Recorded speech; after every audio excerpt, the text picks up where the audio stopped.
autori delle 4 sessioni parallele che si sono seguite oggi. Ce ne abbiamo 2 per ora sedute a tavola, no, scusate, storia del tavolo.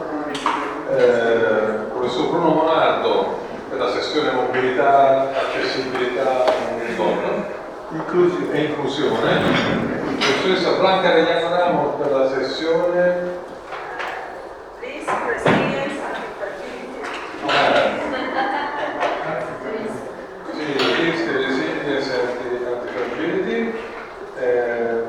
professor Fabrizio, professor dottor Fabrizio Felici della sessione Cities in Areas Preparation e la professoressa Giovanna Solatona per la sessione rappresentazione, come si chiama la sessione?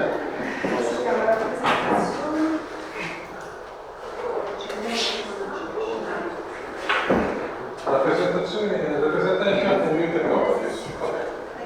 Avete meno di 10 minuti a testa? No, adesso mi dovrei sentire in 2 pagine. Piacere.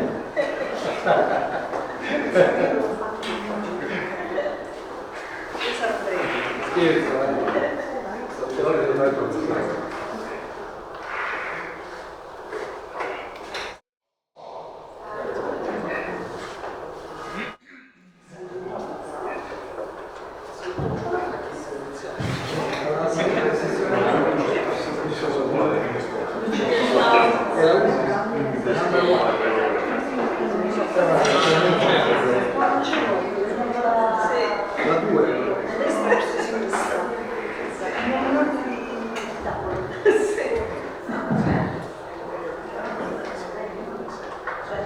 Oh, thanks for resisting until now. No? We tried to make some reflections about the theme and the presentations we had of this session about mobility, accessibility and inclusion. So I apologize, but I will read something because I don't want to miss some issues. The mobility of people, goods, and services and information plays nowadays a crucial role in the dynamics of rationalization, choice, and organization of the individual sphere. The ability to manage the contemporary molecular space-time is increasingly proving to be a primary value in a context characterized by phenomena and figures typical of postmodernity, like complexity, fragmentation, individualism, fluidity, hybridization, dematerialization, and so on. Fast motion has become a necessity for accessing many of the forms of relationality that the culture of hypermodernity offers. The fluidity of movement is able to condition the possibility of accessing places where different activities tend to cluster and can produce significant effects on the spheres of social, cultural, economic and cognitive relationships.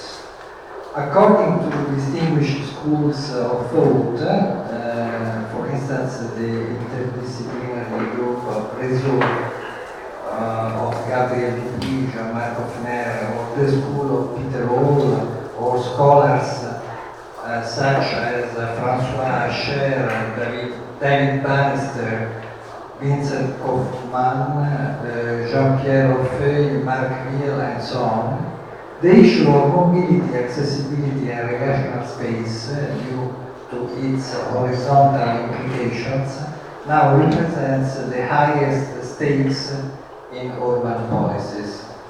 The contribution presented in the Mobility, Accessibility and Inclusion session seem to capture and emphasize the distinctive feature that the contemporary phenomenon of urban and metropolitan mobility has developed in recent decades, its multi-dimensionality.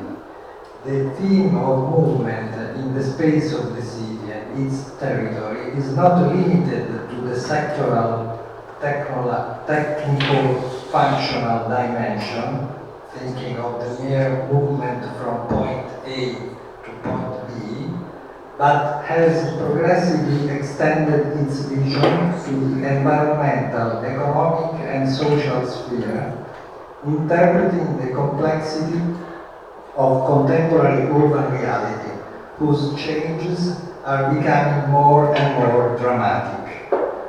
Urban design and mobility tools have traditionally maintained a close connection, intertwined with the evolution of settlement processes.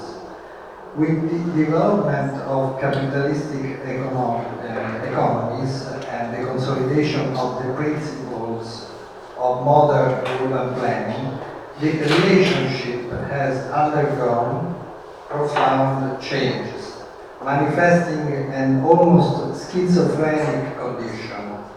On the one hand, rooted in the virtuous principles of the founding fathers of urban planning, the question of integrating movement space and land use planning has been repeatedly reaffirmed as a priority for urban policies, but on the other hand, consolidated difficulties in adopting a horizontal vision across traditionally different administrative sectors and competencies have prevented organic forms of city planning focused on its kinetic dimension. Despite the thematic heterogeneity of the studies presented, it is possible to recognize and refer the various contributions to some thematic clusters. On the one hand, policy issues, strategic approach, and choices made in urban and metropolitan mobility plans and their impact on general plans rely on essential innovative tools and approach, such as, for instance, artificial intelligence for decision-making support, car-free strategies, or gender-age gap management.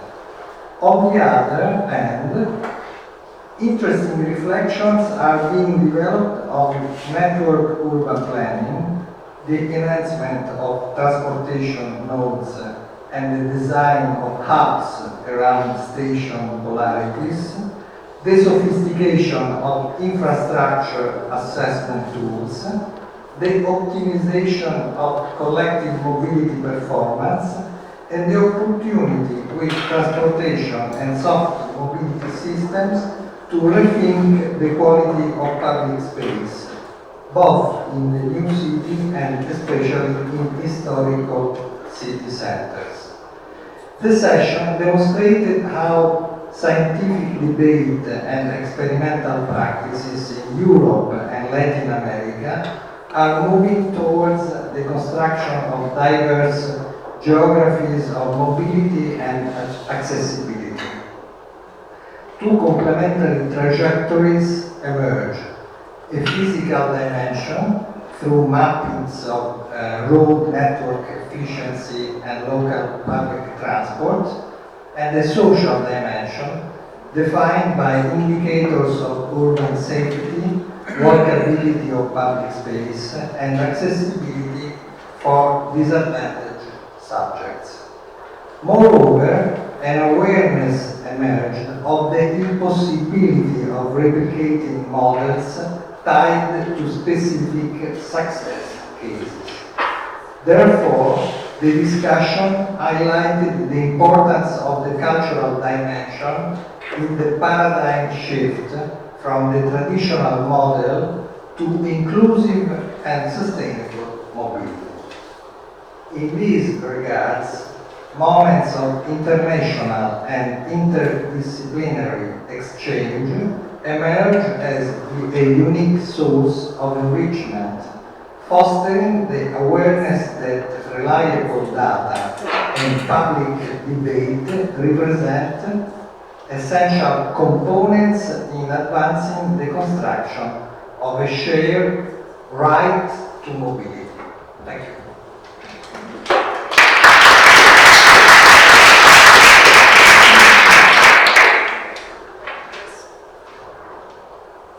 Respecto a la sesión que nos tocó coordinar a Rebeca y a mí, ahora que estoy aquí intentando resumir, ha sido una mesa muy diversa. Al hablar de riesgo, resiliencia y antifragilidad, pues aquí hablamos no solo de esa resiliencia al cambio climático, ¿no?, sino a otro tipo de desastres naturales que no necesariamente tienen que ver con el cambio climático, ¿no?, como puede ser poblaciones vulnerables, el tema de sismos, etc. Y no solo desde los riesgos que abordaron las ponencias presentadas en esta mesa, sino también las escalas, ¿no? Hemos ido desde el territorio a espacios urbanos y finalmente hasta la vivienda, ¿no?, hasta la casa, ¿no? Por tanto, hemos tenido sobre todo ponencias que nos han hablado de la importancia de las infraestructuras verdes en las zonas urbanas, ¿no?, como la cantidad del verde y la calidad del verde es importante para ser resilientes al cambio climático, pero también a temas de agua, ¿no?, a temas de sistemas urbanos de drenaje sostenible, ¿no?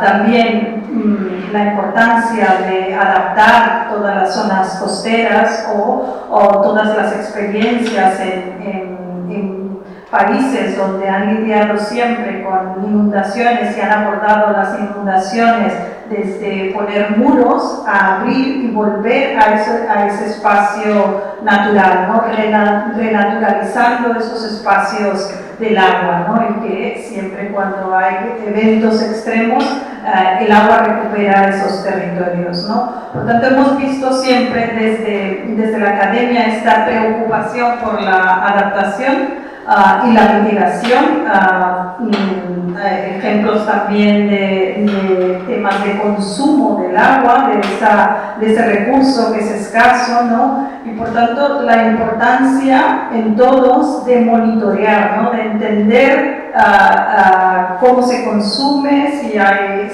pérdidas, si cuesta, no solo debería ser en cuanto a pérdidas económicas, ¿no?, sino al tema medioambiental, un recurso escaso como es el agua, ¿no? El diseño también de espacios verdes que realmente funcionen como refugios climáticos, ¿no? Se expuso también la importancia de hacer redes de refugios climáticos para personas vulnerables, ¿no? Tema muy interesante también que tuvimos en la mesa es la presentación de esa vulnerabilidad de ciertas poblaciones en ciudades que están creciendo mucho y donde no se asegura el derecho a la ciudad de todos, ¿no? Y no tener ni siquiera espacio público propio, ¿no?, para este tipo de poblaciones vulnerables, ¿no? Hablamos también de la resiliencia y del riesgo que se sufre en temas de inundaciones, de deslizamientos, de terremotos, ¿no? Por tanto, ya os digo que no hablábamos solo de cambio climático, sino también de estos desastres naturales y que vienen también asociados con esa ciudad informal o autoconstruida, ¿no? Por tanto, yo creo que en general todos partían de bases de datos importantes, ¿no? Muchas veces no siempre se cuenta con las bases completas, ¿no? Ni suficientemente actualizadas o con una alta resolución para entender lo que sucede en nuestros territorios, pero que desde la academia se ve claramente esa preocupación por la adaptación de nuestros espacios urbanos o territoriales, ¿no? Finalmente, también hablamos de los residuos sólidos, ¿no?, que dentro de la sostenibilidad es un tema importante, ¿no? Muchas veces la basura no es basura, pero no hacemos nada para conseguir que se recicle. Un tema importante, sobre todo en América, pues es que haya un verdadero reciclaje de todos estos residuos sólidos, ¿no? Yo creo que decir esto, ¿no? Que vimos trabajos desde la escala de una vivienda a la escala de toda una zona costera, ¿no? Por tanto, ese riesgo y esa resiliencia, además de que es con una perspectiva tan amplia, también tiene diferentes escalas y yo creo que esto se debe mostrar en esa. Gracias.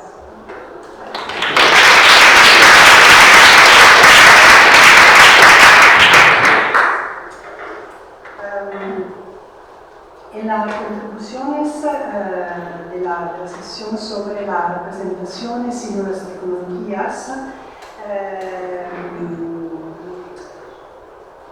esta sesión nos ofrece una visión rica y diversa sobre el papel de las nuevas tecnologías, los datos y las prácticas culturales en la comprensión y transformación de la ciudad contemporánea. Lo que surgió fue que las nuevas tecnologías nos alejan físicamente de la arquitectura y del área que estudiamos, es decir, podemos recuperar muchos datos sin acercarnos físicamente a lo que estudiamos.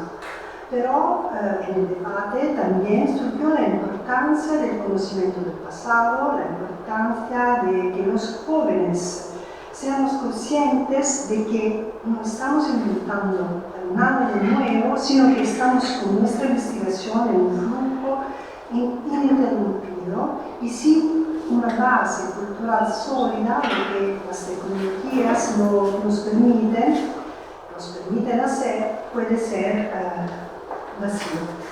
Entonces, podemos identificar 4 grandes temas transversales en la sesión 04. Tecnologías digitales y representación urbana.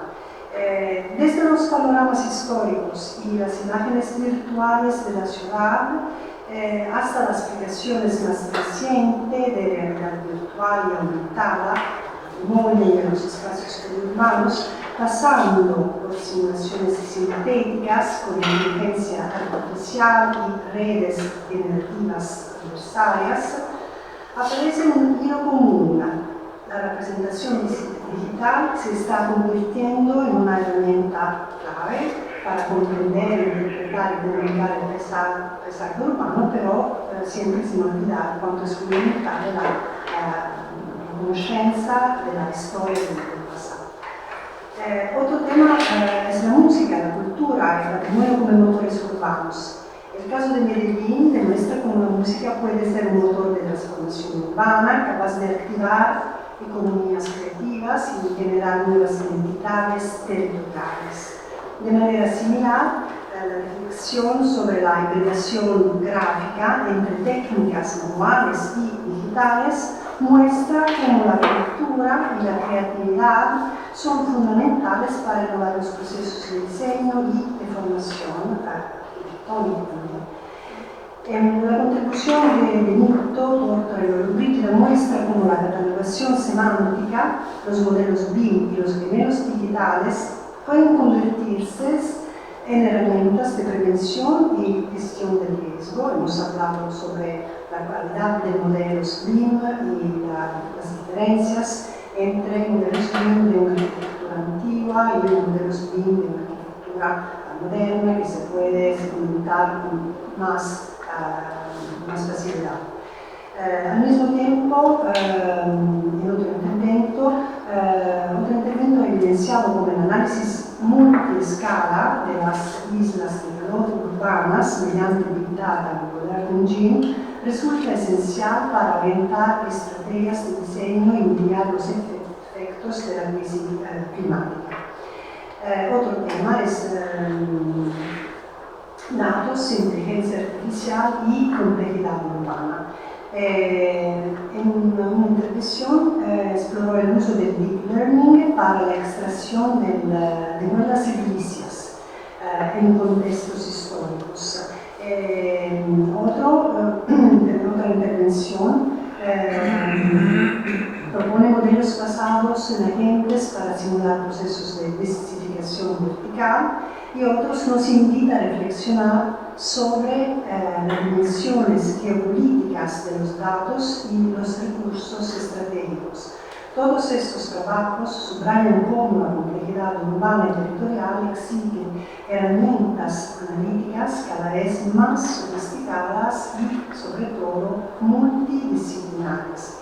En conjunto, estos cuatro temas nos dicen que el futuro de las ciudades puede ser en la intersección entre la presentación digital, realidad cultural, resiliencia climática y geopolítica de los datos. Gracias.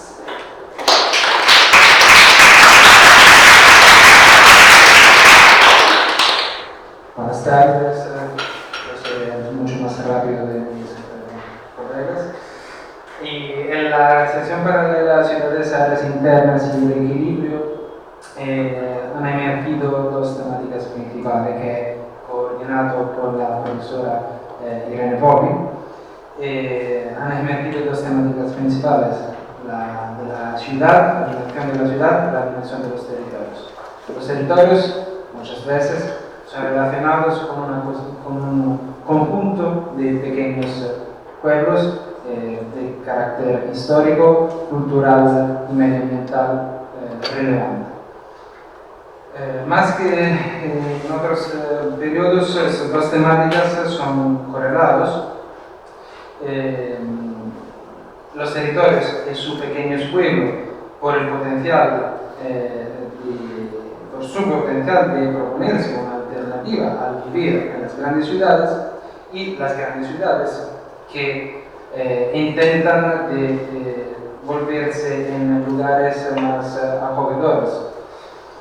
Y algunas palabras clave que han emergido de las presentaciones son el policentrismo y la necesidad de crear una red como presupuesto fundamental para llegar a los objetivos de la regeneración y de la valorización de los territorios. Al mismo tiempo, el análisis en las áreas urbanas ha llegado a nivel de capilaridad muy alta y a una extrema capacidad de sacar los datos, también de esos aspectos morfológicos y tipológicos, ayudando a los planificadores a entender, a corregir en algunos casos y a planificar al final. Entonces, la planificación, podemos decir, compuesta de todos sus aspectos, todas sus caras, de la política a la normativa, pasando por la análisis cuantitativa y cuantitativa, parece pronta a llegar concretamente en los territorios, siguiendo los ejemplos virtuosos de lo que ya tenemos de buen éxito en las grandes ciudades, como por ejemplo en la ciudad de Barcelona. Entonces, gracias a todos. Creo que Mario, creo que sí, tenemos que